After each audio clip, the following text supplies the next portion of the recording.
So we completed our pre-season with another disappointing result, this time in the North London Derby, the final match of the Mine series. This is over and over and over again.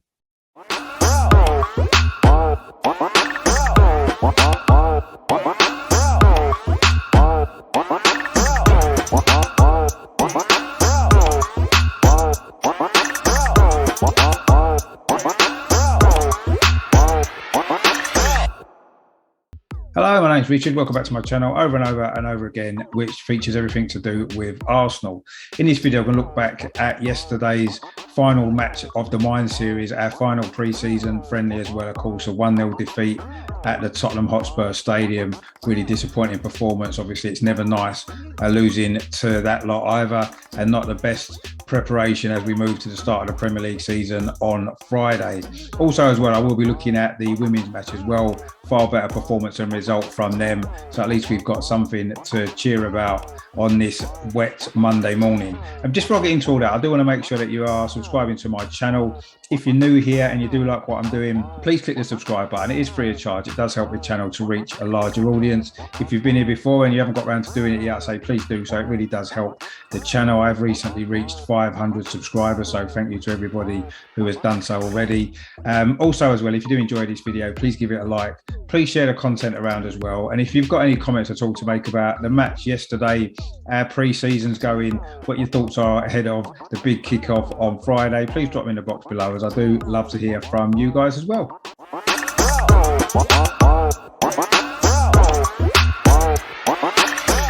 So not the best way to end our pre-season campaign, was it, with another defeat to London rivals. This one, of course, hurts a little bit more, even though it's a friendly. It wasn't a great performance, was it? Very similar, actually, to the game last week against Chelsea. We played some good football at times, but we lack any cutting edge, really. We don't look as though we're ever going to score goals, do we?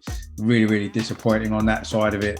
And, of course, we did sink to that defeat as well. Tottenham, although maybe we enjoyed slightly more possession, certainly in the first half, they always looked more dangerous, didn't they, when they came forward? They could have scored 2 or 3 in the first half. They hit the post twice and were a lot more of a threat throughout the game. So I don't think we could have too many complaints with the result. In terms of the starting lineup, then there were actually 4 changes from the Chelsea game last week. 2 of them were enforced with injuries and 2 of them were more of a tactical change. So this is how we lined up. It was Leno in goal. Bellerin came in at right back, replacing Chambers. Ben White got his first start in the centre of defence alongside Pablo Mari, and it was Kieran Tierney again starting at left back. The 2 midfield were both different as well, obviously, with Thomas Partey injured. It was Sambi Lokonga who came in there, and Granit Xhaka also started ahead of El Neni. And then the front 4 were the same as the Chelsea game. So Smith Rowe at number 10, Pepe was on the right, Aubameyang on the left, and Lacazette through the middle. So that was the starting lineup. Can't really have too many complaints. In the circumstances, it's pretty much the strongest 11 that were available. Obviously, the big news was Joe Willock was left out of the squad. Mikel Arteta said afterwards he will let us know exactly why that was. It's clear it's to do with his move to Newcastle, which should be completed in the next day or 2. Rob Holding was injured as well, which was why he was out of the squad.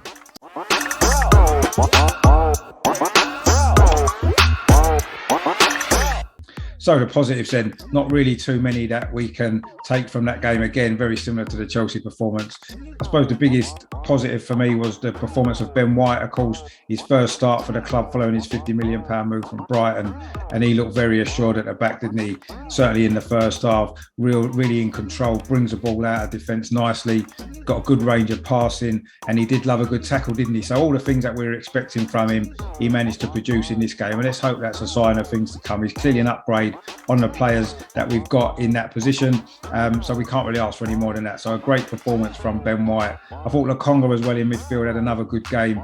He looks assured, doesn't he? He looks very comfortable on the ball, always looking to play the ball forward as well, and he's clearly an upgrade as well on some of the squad players that we've got in the midfield area. Of course, one of the big positives as well was the reception that Bukayo Saka got from the Tottenham fans when he came on in the second half. Really good to see that. It was quite emotional, actually, wasn't it, to see the Tottenham fans giving him such a great reception following his fantastic performances in the Euros. Of course, this is his first appearance back since that missed penalty, of course, in the final. So that was really good moment, actually. So Fair play to the Tottenham fans for that. I was a little bit worried he might have got a little bit of stick, but thankfully he didn't. And let's hope that's a sign of things to come. If he's going to get that sort of reception every time he plays this season, that's going to give him a lift as well, isn't it? So that was really good to see as well. So not really many positives there that we can find, unfortunately, from another disappointing Arsenal performance.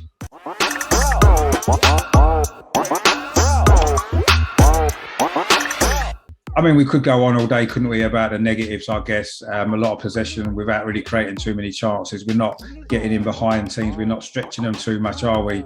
Although we do play some neat and tidy football. Very similar this was, wasn't it? It's a lot of what we did last season. And that's not surprising, is it, when you look at the team? It's basically the same team, isn't it? We don't seem to be able to get rid of the players we need to get rid of.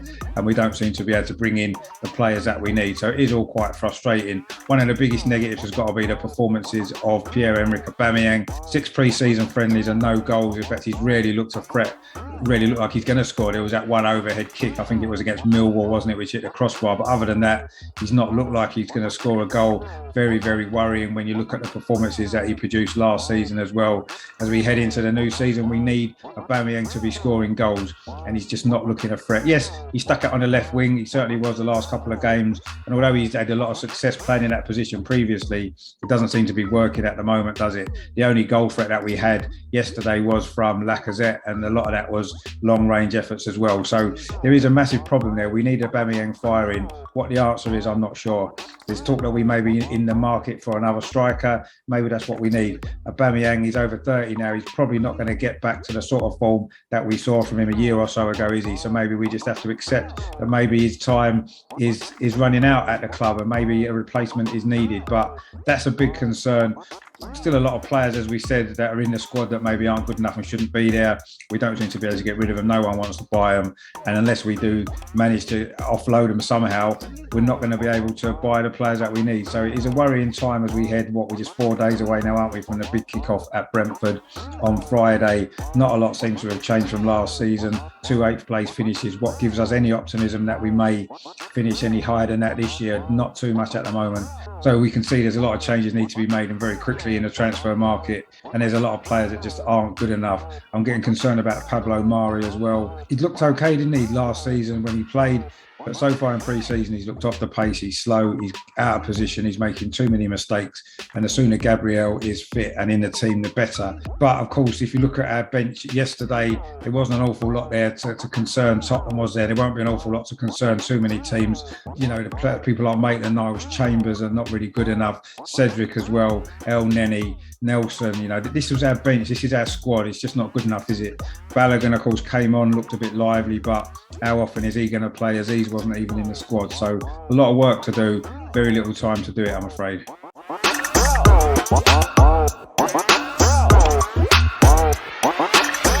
Of course, not everything was negative yesterday. We have to give a big shout out to the Arsenal women. Another really good performance from them, of course, having beaten Chelsea last week, to follow that up with an emphatic victory against Tottenham, of course, after the men had lost. Unfortunately, there wasn't a big crowd in actually to watch that. Most people had gone back to the pub or gone home.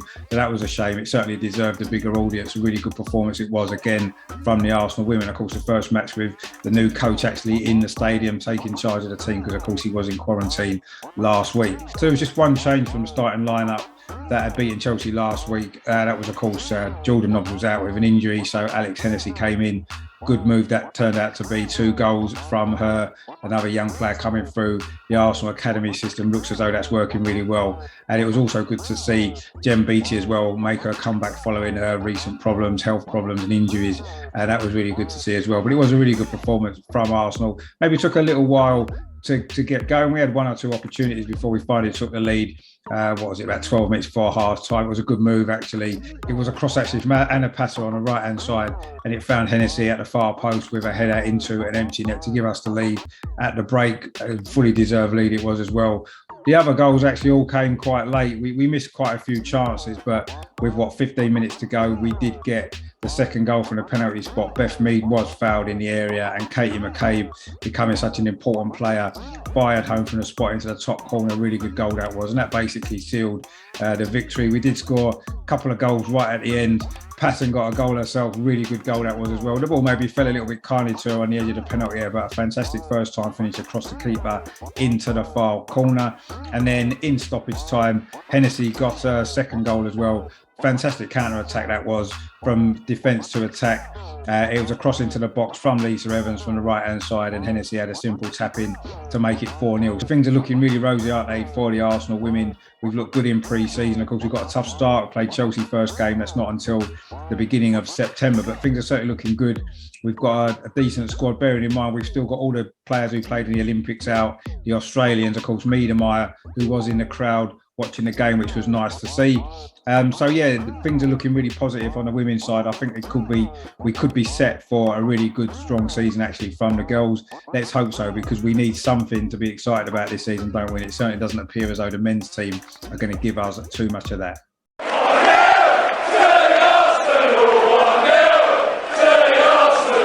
So that's it then, pre-season, all done. Hasn't been the greatest pre-season, has it? 6 games, 2 wins, 3 defeats and a draw. Not really the ideal preparation. Yes, people say results in pre-season don't matter, and they don't matter in terms of league points or anything like that, but it is important for building confidence and momentum, and we don't seem to have built any of that going into the new season. I say the squad's still looking weak, and I'm finding it difficult to be too optimistic at the moment. Maybe that's a good thing. Maybe the team will surprise us and play a lot better than we assume and get a lot better results. But at this moment in time, going into this new season, I'm not particularly excited at all. Let's hope I can be proved wrong.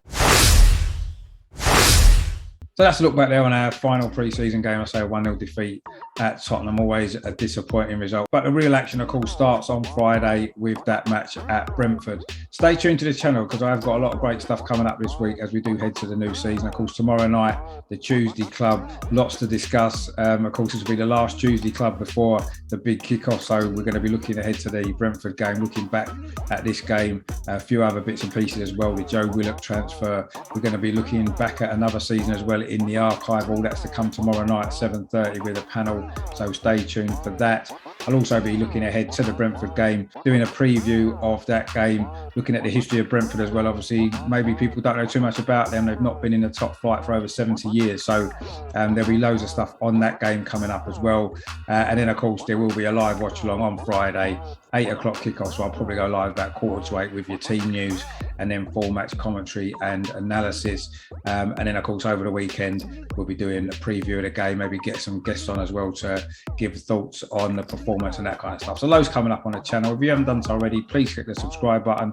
It is free of charge. It does help the channel to reach a larger audience. If you've enjoyed this video, please give it a like. Please drop your comments in the box as well, what you made of yesterday's performance, what positives and negatives have you got, how confident are you going into the new season? Hopefully a little bit more confident than me, because I'm just not really feeling it at the moment, I'm afraid, but hopefully Friday will be different. It's going to be a good show anyway with a watch along, so please tune in for all that. Loads coming up. Thanks for your support of the channel. So I've reached 500 subscribers. As a thank you, I will be running a competition actually as well very soon. So stay tuned for details of that. It's going to be a nice prize up for grabs as well to one lucky viewer. And in the meantime, of course, as we want to put the pre-season behind us now, move into the new season, hopefully on a bit more of an optimistic note. Come on, you Gunners!